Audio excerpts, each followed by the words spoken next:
Năng lên lang cái này preference sẽ là tây sang na đang lúc học đi theo mình đấy. About that musical team or music team or tây sang na mình nói mình trong đấy shame of a sense of humor thought na mi as a couple na tây sang na group của mình đấy. Thế nên là update list from time to time, share list with their parents. It's like any subject today.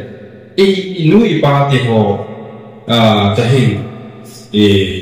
ki ho dozi apa yang dah lah sini. And characteristic of ideal spouse in PCM today. Are you preparing for marriage as you prepare for your career? Jadi tu orang ni akisan. Kita sekian orang mei kisu. Are you preparing? Nama kuali na sini kisu. Nama masa nak undi. Hera. Natuk natoi pasu. To itu hina. Ano le? Natuk natoi pa aku osak tak masu. Nama masa nak naji. Naji siapa ini naji jauh tu. Nak hera tapang asu. Nang kibuk nang ni hina.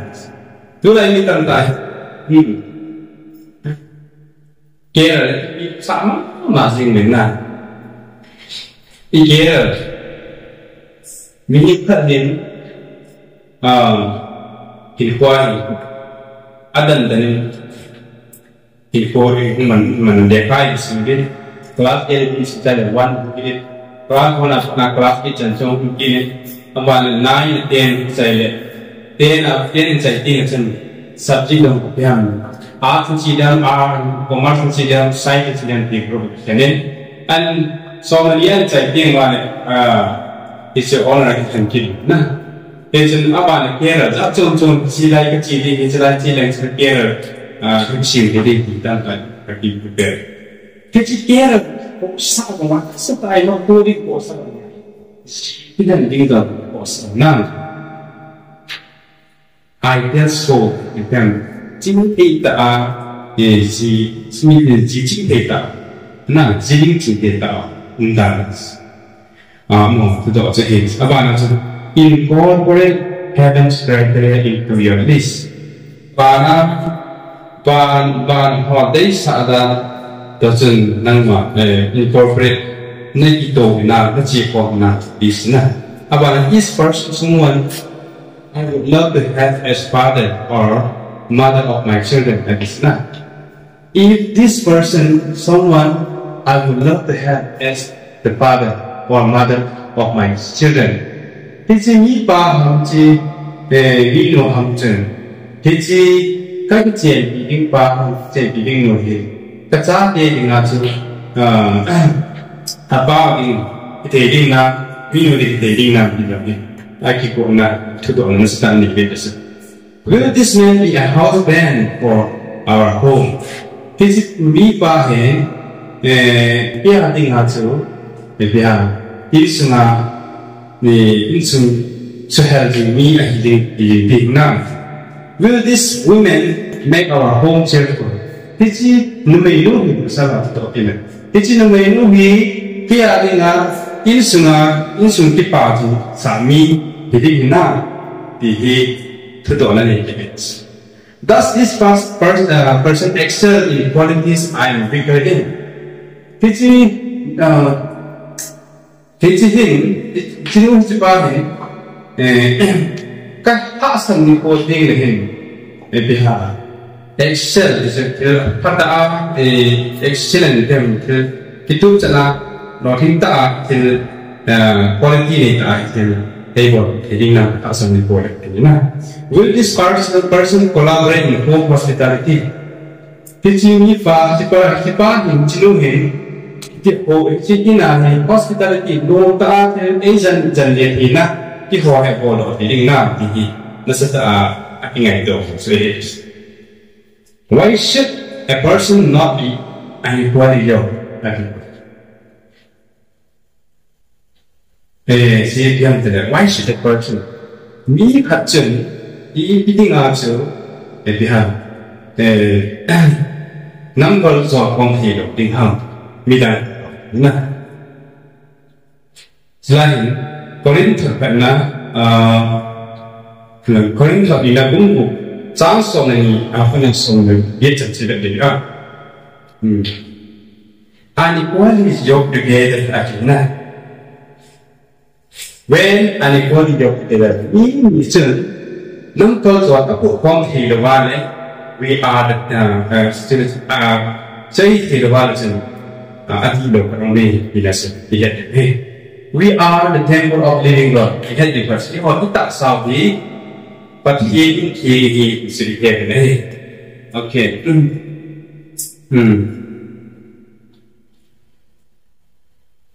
Second Corinthians chapter 4 trang som là các bạn là isi supaya Second Corinthians 4 segi trang các chế Việt Nam này nó họ chỉ muốn đặt mình ra để cổ rồi là tập đi ngay Second Corinthians 4 cả sinh đó Second Corinthians 4 trang som là các Nam mô Kê Mô A Nhẹ sinh chúa ông mạc sinh chúa Vì nam trong tâm linh viên là Nhẹ sinh chúa A Ok, chào các Nhẹ sinh chúa thì những cái xe nào lúc đều phát hiện sẽ thì được không? Bạn sẽ nghĩ lại này cũng sẽ chẳng xong này đi sẽ đã sinh kịp được không? Ta có xong này đi sẽ tìm xem ta sân đầu bỏ tổ Thì tôi là bên năm con rồi Bố hồ cái con nó chọn vật tế còn ship các nhà chọn vật tế chọn ship cái còn này cứu mà người kiếm nhất của các bạn này cứu mà cho cái ngày phải tạo được điều này phải từng ngày đó năm con chọn bốn kỳ rồi thì là thế này tạ sân đầu bò đó năm con hoặc là cái tô đầu bên năm con chọn bốn phần là những quả phúc quang như vậy thì biết gì như thế nên việc làm cái gì biết đi nâng ngọc còn làm họ vậy thì ngày thứ cái này ta sân cái bao khi nó vào đó chèn khó cái chèn khó phần bó thì cái bài của nó phần đó cái kia như thế đó anh ấy ta sân đồ vào thì chưa quay có gì này thế thì đúng là siêu học kiểu xe thế thế họ ta sân sớm để tên thế đi ngay ta sân cái bạc kilo vậy này thì ta sân cái bạc kilo họ thế nào ấy họ ta sân cái bạc kilo họ thế là gì đấy what in common fellowship God first selain kalau kita menjadikan selain righteousness lawlessness thế nào chọn thật đấy chọn xét các cái cọ này nhưng mà không phát được một cái bạn này không mà các cái cọ này nhưng mà nè thì nè light darkness Christ that believe thì sẽ là hai hết và original là tập tiết thì cái cọ nào mà đàn thế nào sẽ đi ngay believer thì unbeliever ta sanh cái bạn như đấy ta sanh cái bạn như nào thì vì chỉ còn là chỉ còn là một điểm mà ta sân đầu của năm con số con thì Bible sẽ ta bảo không ta gì chứ trang sống tục cho cả sinh đều và thiên này mình slide version này và thiên này mình họ kiểu tụ này kiếm mỏ này that is we are the temple of the living God thế họ nghĩ và thiên thì về sau và tên này nó này you are restricted nang tất cả những phàm đạo này by your own affection nang mà đây nang mà hiện nữa nè cho nên do not be unequally yoked with unbelievers like anh thì giờ là gì Bible con chân tạ sân cái bọc kilo tạ sân cái bọc kilo cái bằng lầu thọ chân nắm cầu cho cái nắm cầu cho cô ai đi quên thì tập này đó Adun kan sita cleanse ourselves, perfect holiness in the fear of God. Nah, Hebrew cũng so với cha cả sinh con đây, chú tin gì chứ? Em hoàn giống hết tụ sáng là mình đã tạo sẵn, nó sắp tại em cũng kim tiền dịch vụ hiện em nó họ sẵn dấu xỉu để thì chúng một ba cái gì toàn sự này bay vào với tin, nhưng mà sang vào cũng thì hay thế nào lắm vậy hành, nè thọ hạ tại hay được tì hay không? À bà này Hebrew cũng sống na, ta sống nhiều đi ta sống nhiều là chẳng bị xe ăn thì là cái gì nó sẽ cho nên này lúc na lệ thì pháp bồn na là mà lung số độ là đi cái ngày tụ tiền chị chịu tiền ngày tụ bị chị chịu tiền à vẫn là tụ chọn na vẫn ít có ai rồi đi cô sẽ ngày tụ tiền thì hết cho nó khai lại thì kia cô tụ tiền đi cô khác là hình và khi tắt tay hồi kiểu nào phang cùng đi cái thì chúng ta sang thì nó sẽ tạo nên những cái các cái điểm hồ điểm thì cho họ bằng thì pháp bộ nó là mà rằng dùng số bộ nó thì chỉ như vậy thì chỉ hỏi cái ngày chỉ dù đi sẽ đấy chúng ta nuôi cũng son như là nhỉ này cả đều cái đi chú thế này thì này sẽ cho nên nó mà bông chân lệ sang an nó mình bọc nấu nó mình có ba lô cái đó nó mình còn hiểu đi ngay thì nè thì sẽ đây thì hết thì những cái ta sẽ nè thì gì mua xe hộp phát lại cái xe thì anh ấy hộp bị này bông chân lệ sang an nó muốn à chứ sang an này được bông chân mà những cái đồ cái con thì đấy cái con thì mong muốn nè cho nên thôi bị bạ bị đâu cũng sẽ thế Hindu hiểu ai thì Hindu họ đó Christian họ cái bắn tên chúng khác tên phát hiện khác tên Hindu phát tên gì là khác tên thế à thì phát hiện in Hindu phát hiện ảo thì cái tên gì cũng tốt tên xin được bao rồi cái bao giờ cái sấy cái gì chưa khả năng nó trên mà cái mà có tiền đâu vậy thằng đó là mà tiền cộng này ya cái đúng tu ta trên tôi đi hết vào á hả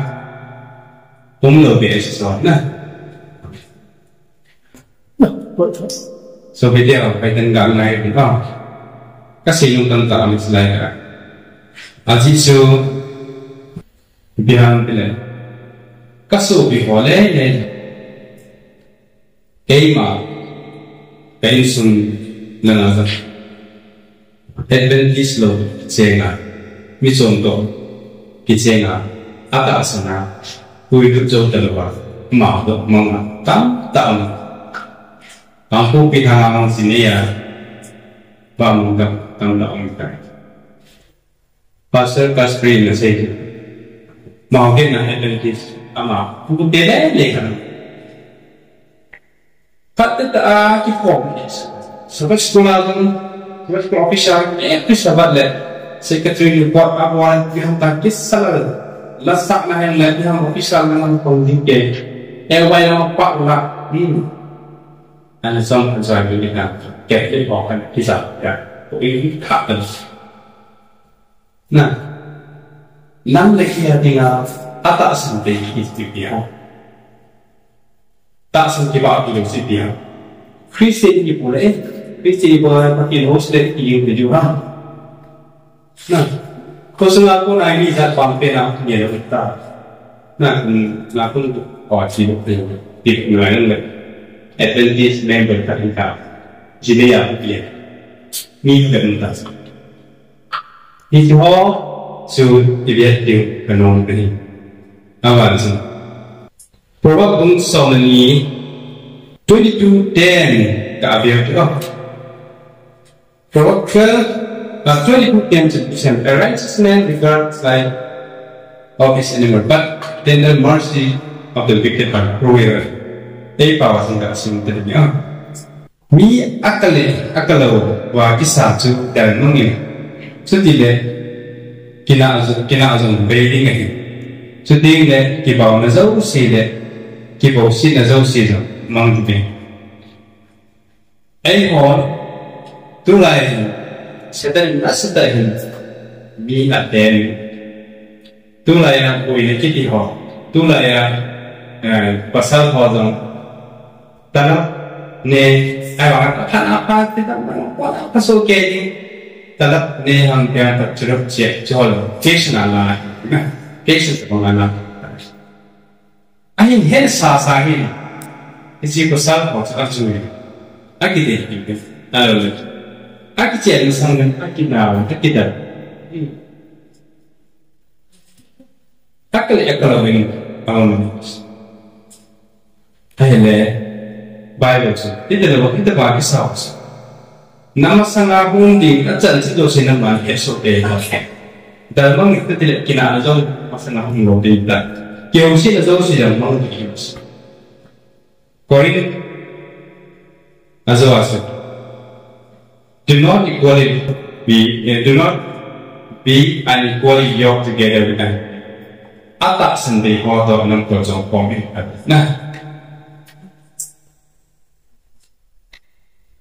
definition unbelievers yang tele atak sendiri ho disibisian. One who has not accepted the truth for this time. Two part are 7:26 ichi na confused to it benin from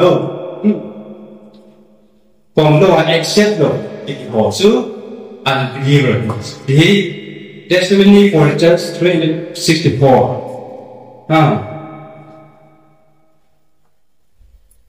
manuscript akan maintain similar history yang beda the three endlessness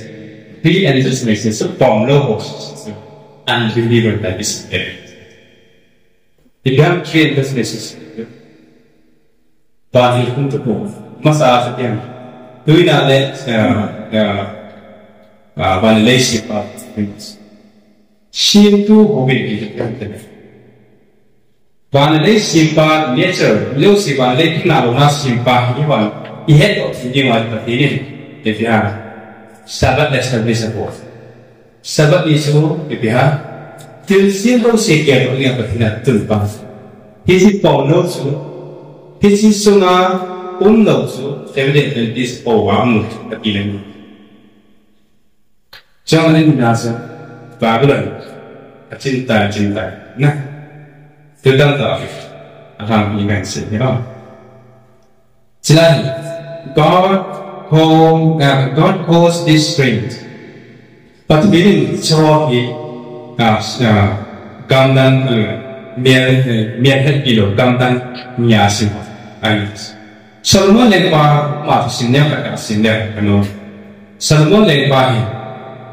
pathin aka le ong fi sin ma hi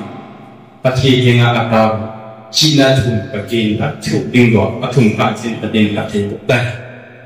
pathin china ke lo pe lo ben min than le mẹ vay na apita ini sila tin apita piti sin important tinama clap and this na lung sit na za chong ne na yang boleh na mai kam chong ma deng chân pe ho princess ho ai kise in ji za ni ni ne ji sa kan ni Satung se kita kajian juga, kita pilih Cuban sejauh sebenarnya, agen tu le, ada CCTV kan, CCTV sangat ni. Jadi pilih kita le, apa ni? Asyik dia hobi, hojong milim hojong hukum, background ni kita jelas. Asyik dia sangat这么信息的，这操作是就嘛idea不断的话，你会当面后的咋做你 Israel sungai pathin politik sa kena etjesu isipat pathin lum hang kan dispie Solomon did evil in God's eyes pathin big mo sa naman hello yan siran ko ta ni Harrison pagkai sa lum hang tain Solomon and John thế thì vì điểm của nó phát hiện đem con họ sẽ ăn của tại nó ăn sạp bị ta nên in điểm phát hiện nó phát hiện cái hồ này thì phát hiện thì nó từng có Israel nam bị anh em có mà đi à phát hiện từng có phá sản mà vì điểm hồ họ đi để đem của nhớ trả giải anh phát hiện hồ này ăn sạp God was angry with Solomon. But to Solomon to the last that along praise. Israel was broken. The other patin Israel to Solomon masang Israel khan is. Kita bunga zita ta ahnya azitan ho jatu to an ko ru phanchen ama jing to ni phana ko detai che his phana se birita Israel come dengan patsu ke yang bisu southern and northern na Samaria le ya Jerusalem na mungkin tentais Israel worship strange God dang ho pakhi san ho jia pakhi dun hang aleng ngom ke ya asik kan Pathin Solomon di dalam dan Samson itu Israel dia dengar dia kaha Israel dia nam kalenga ama niha apa ansi ane lagi kita dia this is Samson nanti anu lepas Siamle Pathin atun lepas sang ahak mendengar Pathin api pas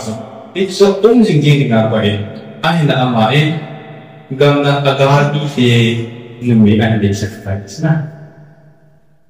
ho ki ba pi lo ama taksan ki ba pi lo Israel mi lo chetan do mi nam ka chen on ga ande sacrifice ande chan ai le chai ya chom na se ko dilai la kun check na au ka den ta ama za chen a ha zo si lo chai I say, I think I walk in that. So big deal. No may hit a penny, no may again the native of them among Basalopics. Hey, also, you know, there are the heavy of customs. Eh, the hope is on there. If you do it, then don't go there. Beside the simple, but if he may be Basalopics. Ahin na lai thì phần nắng mọt phát được tạo sản năng phát về xịn đâu ahin na tạo sản năng hạ được cả biết rằng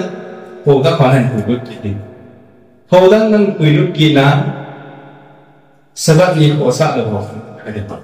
แต่นั่งหัวละนั่งยิงขนาดที่ตัดสุดที่ที่บางทีอินสุงที่มันว่าแต่นั่งไปหอยคนเดียวสักทีนี่นะครับที่มาเทศมีเนี่ยเป็นสิ่งcái BTS kan cari cái vấn đề cái putih senu tức là putih senu ibu dia kan bet itu dia kan ahin cái kasih sepian kamu ada vision nang mau putih senu tu ibu dan sia le baik tu cerita sahaja kecil dia tu korban nanti Who don't hear the Israel? Again, Zirsa Hisaki Houston. It yet was applicable to law, but the form of the but they had him names.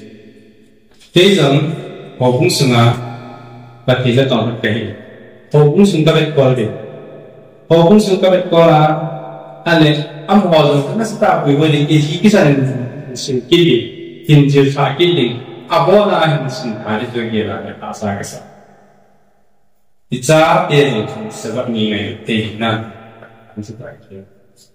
dan decision pada penting. Solomon, Samson, or Solomon. Strange marriage, ganggang meter kecil, a result of him.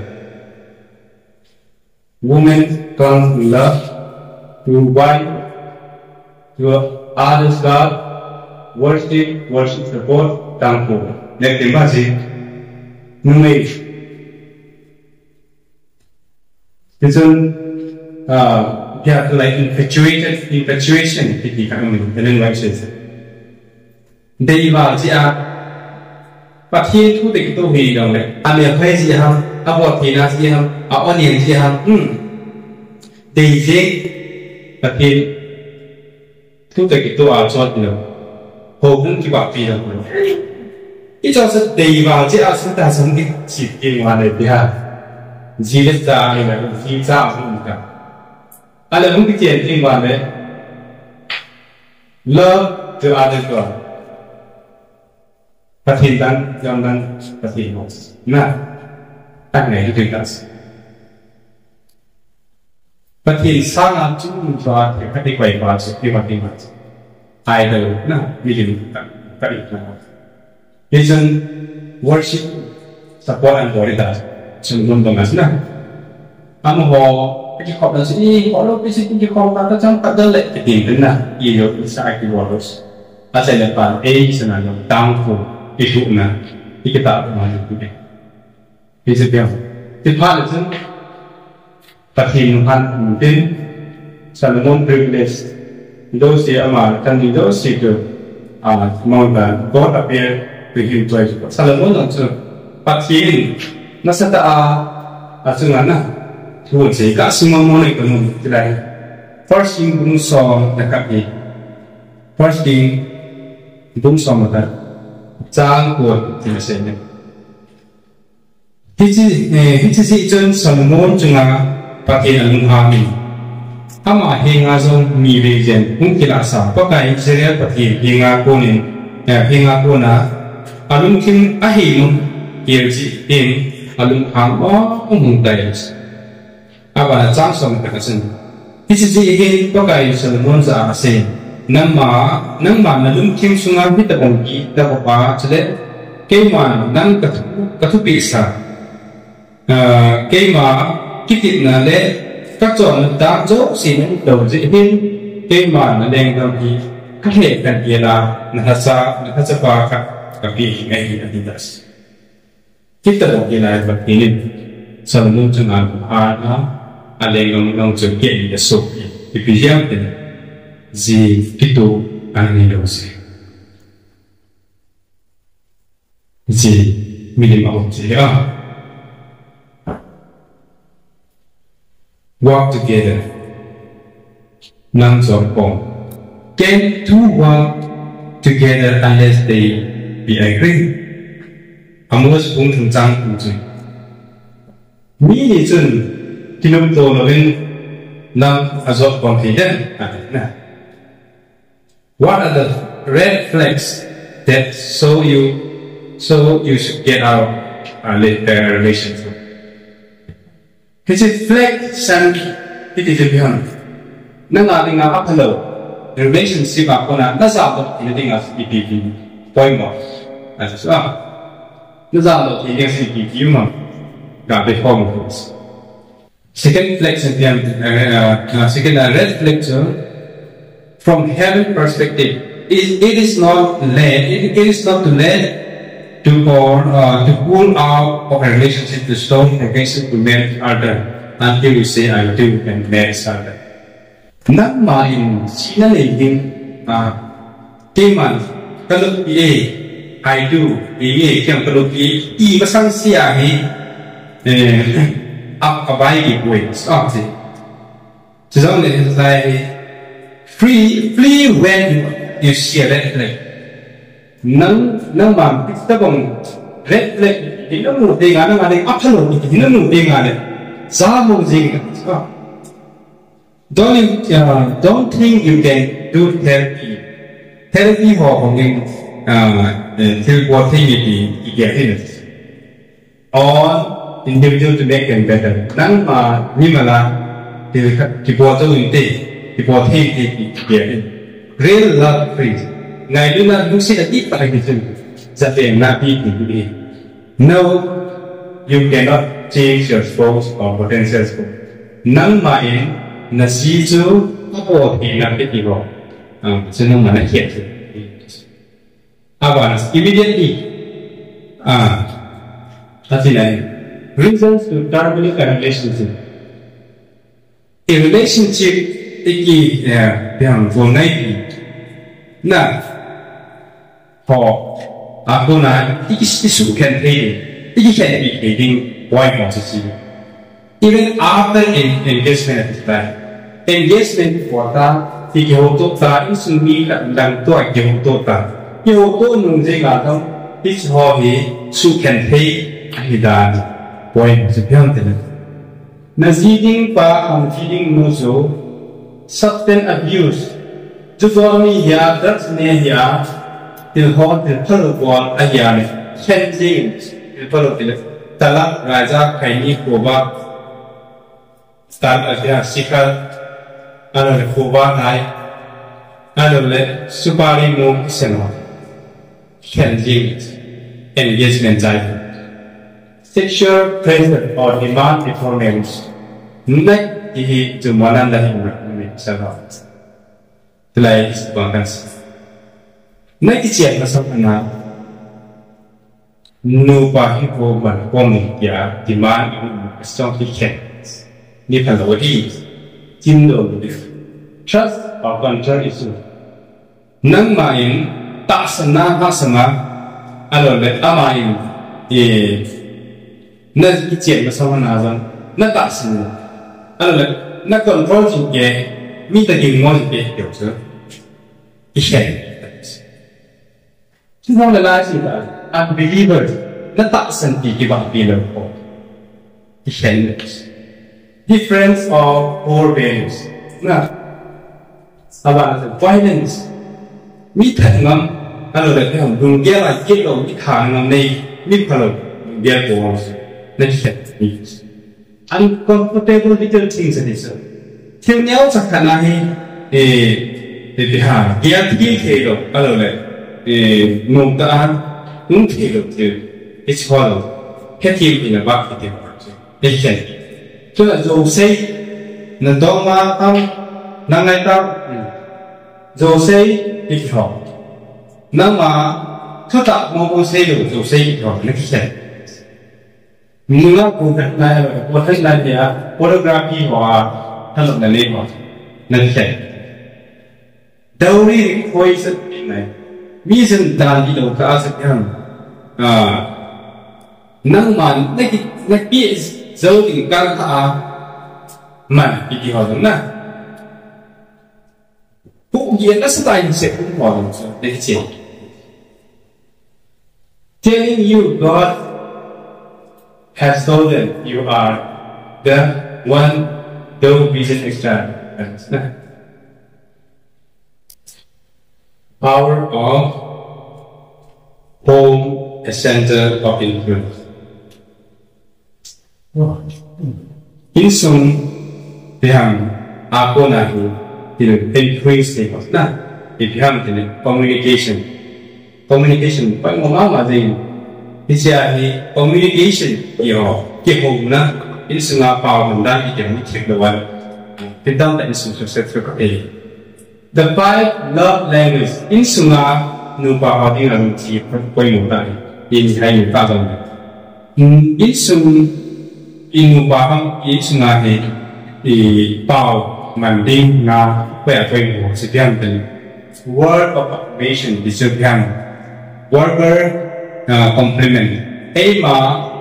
cái bảo cô là cái bảo sát tụ thì điều quen. Tôi là bảo sát tụ thì mà thì khách ăn bò là cho ta chỉ bảo ăn nátตัวnày. Cáiที่nó to cũng là cho đi thì này thôi. Cái bảo tôi đây là thì ăn bò thì gì vậy? Cái thì này. Các bạn encourage word. Cái khô là tôi chẳng cái điều quay mọi. Cái khô là tôi chẳng cái vốn thể gì đâu. Bạn sky word, tapi ngày lúc đã cầm chân bị bỏ na humble word in yêu sa đã cầm chân bị bỏ thì quay ngoài khi chỉ bỏ rồi thì khả năng word of affirmation quality time part năng lực ta này có thì quay ngoài đó part năng lực ta này có thì sẽ sitting around and talking tu con thì tại tu con thì cái hồ con gì thì ít xuống này là sự thì mặt máy của kiểu con mà ít tập con chỉ quay một không anh tu này cả thì cả tôi thấy cả tu con này tại thì các đi cùng lao họ này sang hàng tu con thì hồ nó thì con ở đây xuất tiền từ lại cho nó thế này mỏ biểu muốn tăng tất cả cũng xuất tiền tu con thì núi lên cái mỏ biểu không thì được thì là ngã vào thì kiểu các thứ tạo ra thì kiểu mình thì tự con kiểu thì chứ không thì là in xuống là mi in xuống cái cả cái thì là tôi lại in xuống quay cả thì apa là con này đi cha thì con các cái này xuất kề đi anh luôn này xuất kề in xuống tự con phải là cắt lưng đi cắt từ đi cắt tập sắc đáng từ đi apa là lần đi mỏ kiểu để được ý tâm hít ho rồi say ở quay của bạn hít xuống talking taking a walk or going somewhere together hát baby là hình ăn ít đi đấy in should be recreation quay một na so hang quay hát baby là quay qua con gì đi na lắm rồi con gì đi kiểu con gì đi quay một giống là play game đi xem ha tôi là indoor game quay rồi mobile quay rồi tôi là làm gì chỉ con gì na hát con gì quay một em mới tỏ sẽ xem có gì có sao gì thì vẫn có sao gì giá tiền thì phát mình còn gì đó giờ thì thôi gì ai con quay cái gì à cái gì phát là phần để đi qua thì phải đi có sao gì được cái giờ là quay mà thì ai chắc con mà làm gì tôi các cho đi tiền cái thì là nó sang chừng con quay gì vui thì hàm anh ở đây thì là anh ở đây là trong thiền trên vô các cái mỏ chân anh các vui gì cũng là các cái chiếc con này cũng cả ní trả các cái chiếc súng mà thì con nó chạy được xong rồi là tạo sao là exercise nè ông một tiếng là đây là thì cái refresh là thì là đầu tô rồi quay là các dòng thế là ông lại không được là xong rồi là tô năng interest rồi đừng lúc nào lệ các đừng lúc là sinh năm nào tôi nói là cái vật thể hệ tâm Yesu ít khám nu mà ít khám mà ta phải bỏ thì đi nu là qua cái gì vậy nu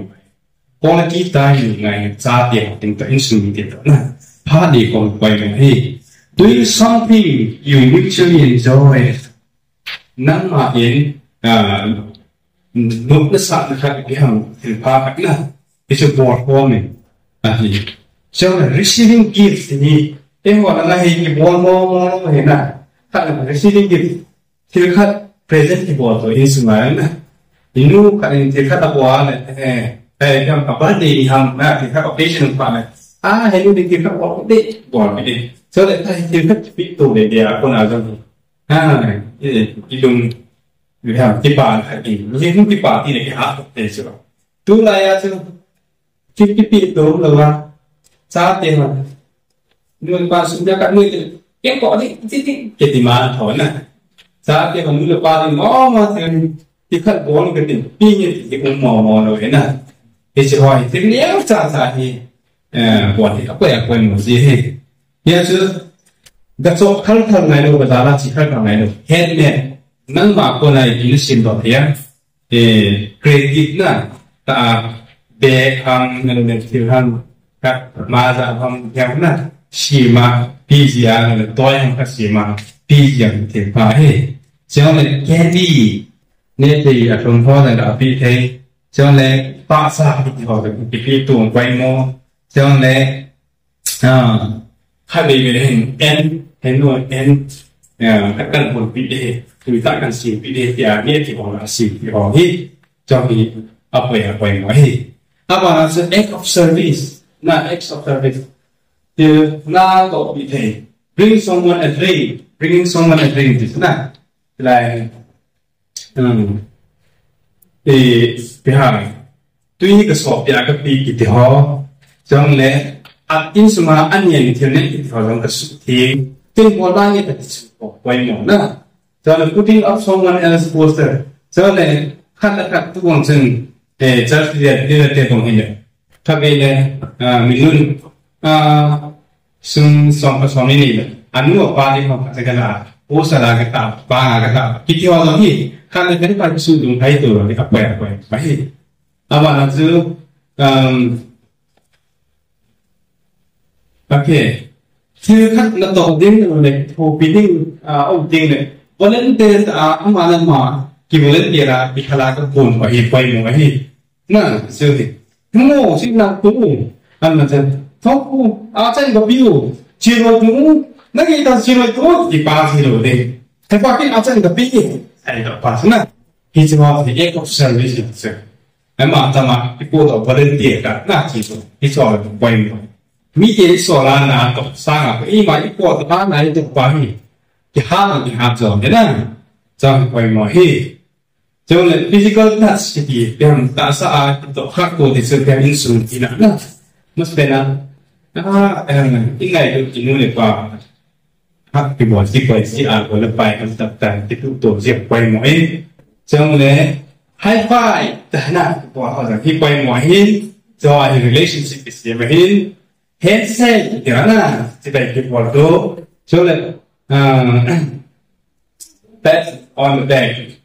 nunga tipu tu kira na nào pe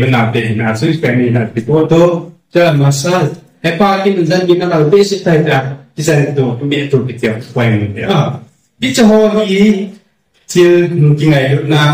language file sebenarnya na. So import exam le, family di insum di jam na lumur na kita na kumti di ni. Di Johor ti di ngaji import dia kumti le, ita sen kita bi, idung dia kita bi te, itu hal tu poin lagi.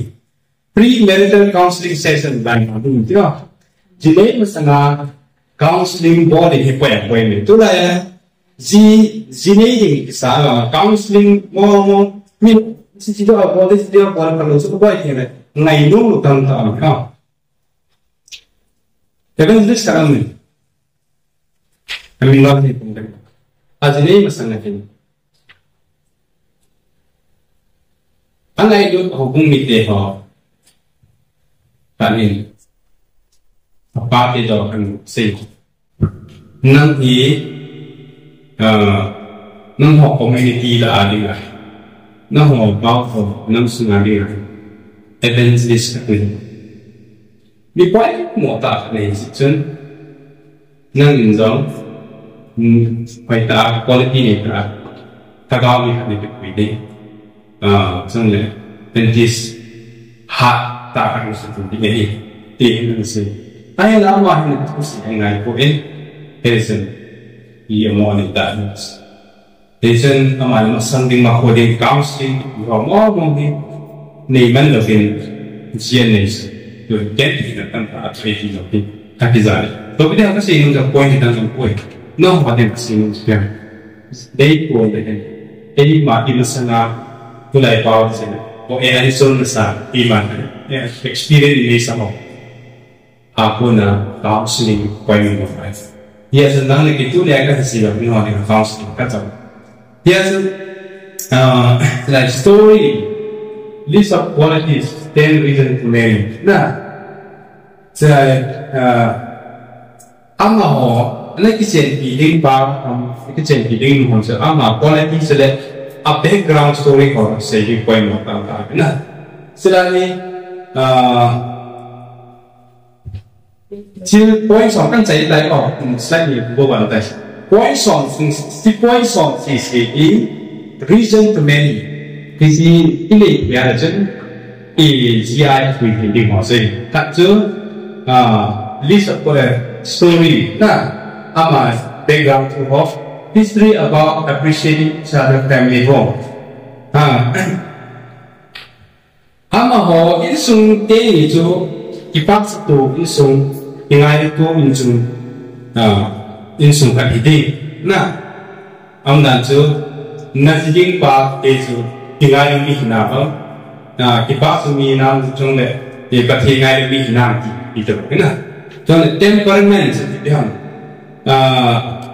lung hang roi lo ching kitong jing ho lo ti chele lung hang ba ki ho ti so lo hi pathi na thab che ho hi ya sin hai lo hi jiding na communication relating violations communication bảo đảm thì to rất rất là nhiều này dùng mò này thằng bảo cái không ai được theo được đi là con nào biết hàng ngày gì advanced conflict management ki management là ki nào là ki là sinh kế na rồi là thằng bồi sinh kế resolution how to fight fairly phát hiện ra thì là đi ít hỏi đi nó sẽ ta slide là gì nữa money budget bank account who makes for security bank account thì họ chung thua ở cái người nào thế tâm ta số họ đi cái bet cái này đấy home family children parenting discipline thì cái nào dòng thì bet gặp này đấy là sex wedding sign post marriage 2 to 3 weeks take out. Chúng ta cần sẽ học sự tại anh nghĩ thì là thực tế là sẽ dùng rằng là sẽ là cái gì khi bảo và ta cần xem nó thì các cái làm cái gì sẽ là chân đi làm thì số cái tiếng học là thì anh mới bắt đầu học chỉ nên cái sao học sinh là kia là đi tâm tâm kia là đi học quay đi vào lại năng giống nằm qua nó chỉ đi qua phát hiện ra thì chỉ anh xin ta chỉ đi qua thì nó chỉ đi ngủ qua nó chỉ đi ngủ thì vốn xiêm vốn thì ông bị phạt đấy người ta là phải yên thì thế rồi sung à na ta sung à nó cái chuyện gì đi nó cũng bị đi giả chứ nó nhìn rõ na nó làm sung à nó còn sao để những cái gì apa yang kaya filtang tangin ihi na lezong desi na ho kiba ina na ano yung say kaya filtang tangin kiba na kinay na filtang tangin yung chen apoy mo ben ho kiba ilo ka yung chen kong yung kisu yung nong iloy na yung kuso nga genting to min dong na yung say city min dong na yung on di biya na may iiting as azipa to azipa to ne alon ko yang vitan ta kaza ina so zipa le sum ma to dung ha sa dung thoi ne chai pa zipa pa o na ko mung to ko tai zipa tan cheng ta ga ma ko ta ta ma zipa giờ cái bên sẽ cũng lắm và thì nên chân chỗ đến và thế cũng biểu tình chân chỗ kia mà phát triển cái vậy